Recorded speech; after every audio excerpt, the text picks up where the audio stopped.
guy like that one, creating images in the coffin and so on, we amend the law and find a way of charging them in a court of law, so that they face a magistrate and a magistrate takes a decision. That way, then you moderate the action on the part of the offenders and also the government. But if you tell the government, wake up in the morning and shut down the account, where will you stop? And it's going to depend on the goodwill of those in authority. The Public Order Act, which was repealed, and the Chiefs Authority Act were all enacted with good intentions, that you want to give chiefs and provincial administration people an opportunity to regulate order in society. But look at how it was abused. I'm a former Minister of Security, and I can tell you that those legislations were abused, because it depends on who is in office at that point in time. So same thing with this one. Let us all work on our way, and then all of us means civil society, social media users, and anyone involved. Let us all work on our way of dealing with abuse of social media. That is a problem. Watoto wanajiua nini, all manner of things are happening because of cyberbullying. Let us now work on our way, but one of that will not be giving government unfettered and absolute authority to switch off your account. So what happens? So why would you stop? Dr. What you're saying, by doing this, the government is literally shooting itself on the foot. I've said this clearly. Let them do their homework today around the world. Any government that has tried to clamp down on social media and shut down social media has been overthrown. Nepal, for example, Dr. I know we need to let you go, but you're still in the race come 2027, right? Why will we vote for? Why do we wake up on that day and go vote for you, Matiangi? Why you? I'll give you a better government. I'll be a better president. They all say that. But I have a track record. They don't. I have a track record. I've been in public service before. Every time I was given an opportunity, I delivered on the assignments I was given. My record is there for everyone to see. I've not turned up to ask for leadership in areas where I don't understand. I understand government like the back of my hand. I was a minister for education before. I cleaned up the sector. I was minister for security before. I managed the security of the country very effectively, and I understand the country very well. I drove digital migration when I was a minister for ICT. People never posed to ask the question, what would have happened if we had not migrated? And then I implemented very critical public policy when I was there before. And therefore, I'm saying on the basis of that, I am not an unknown quantity. I have been in this space before. You have seen what I have done. That's why every time I say any other candidate seeking, put your record on the table, I put mine too. Bwana Matiangi, some politicians will say that Bwana Matiangi is conservative, hana maneno mengi, sio mwanasiasa ambaye atenda pale kuongea na nguvu. Some say that Bwana Matiangi is not fit for the political arena because the political world is dirty. Are you willing to put your hands, in the dirty pot? I'm willing to do all lawful things that need to be done to be elected to office. I am not willing to break the law just to become president. Or I'm not willing to do all manner of silly things that I cannot do to become president. I don't know of a country that has been built by speeches. You make so many speeches and so on, so you become. Show me one country around the world that has been built by speeches. Show me a country that has been built by by political gamesmanship and so on.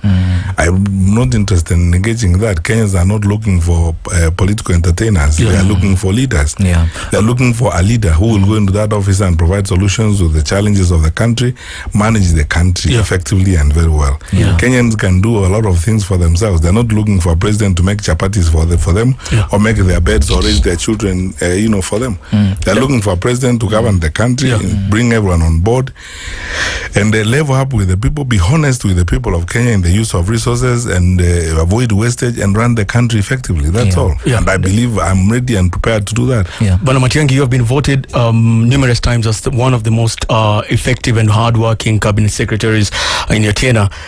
Kufikia sai, we are seeing a lot of insecurity. We are seeing a lot of drug trafficking. We are seeing a lot of drugs left, right, and center from JKIA to the ports. Such a situation, how would you have handled it, or how will you handle it to ensure that Kenya is not seen as a country that tolerates drug trafficking? First of all, I will not shirk, verge, bend, or even hide from my public responsibilities. It will be my responsibility, and the buck will stop at my desk. I will face these guys head on. I'll face them down the way I face the examination cartels in education. the way I faced the criminals when I was Minister for Interior. I'll face them up. Number two, I will not compromise. I will not have conversations or negotiations with the criminals. Yeah. And I will not be party to those people, and they will not persuade me in any other way. Number three, I'll follow the law. You know, the beauty about this country is that we have all the laws that we need to manage the country. We don't even need new law or even new institutions. We have enough institutions. We have enough laws. What we don't have is enough courage and enough forthrightness in the management of the country. Yeah. That's what we are missing. Okay. And then, you know, when people ask me these questions, I tell them, there is no better way of fighting corruption. There is no better way of fighting this nonsense than exemplary leadership, leading by example.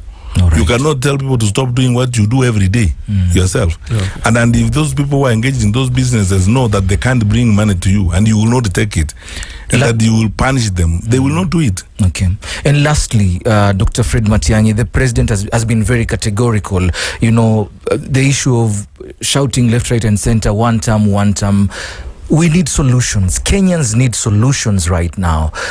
Those two things that you will handle on your first 100 days in office. Begin the process of institutionalization of government. The government institution has been outsourced to cartels and criminal gangs. Some people I deported as Minister for Interior are now government contractors. Who are those? In Kenya, and so on, and people know them. First of all is to bring about clean government. Okay. You know, so that people get a government that they deserve and government that respects the people of Kenya. Two, I will level with the people, tell them the truth. This is what needs to be done and so on. And live truthfully also with them as a leader. I will not tell people one thing and do another myself. That way, the changes will happen. And as I said, allow the public service infrastructure to work as effectively as it ought to. Okay. So that I am not appointing people because of the tribes they come from, calling and looking for political stillborns around. People have contested elections and failed. Then trusting them with very critical responsibilities of government. Then you demoralize the public servant. Public servants in Kenya, Kenyan workers now, are really demoralized. The morale is at its lowest ever because of overtaxation, and then of course the obliteration and politicization of the civil service. People are not moving or are not being promoted or being given responsibilities on the basis of their qualification, but on the basis of their political affiliation. Okay.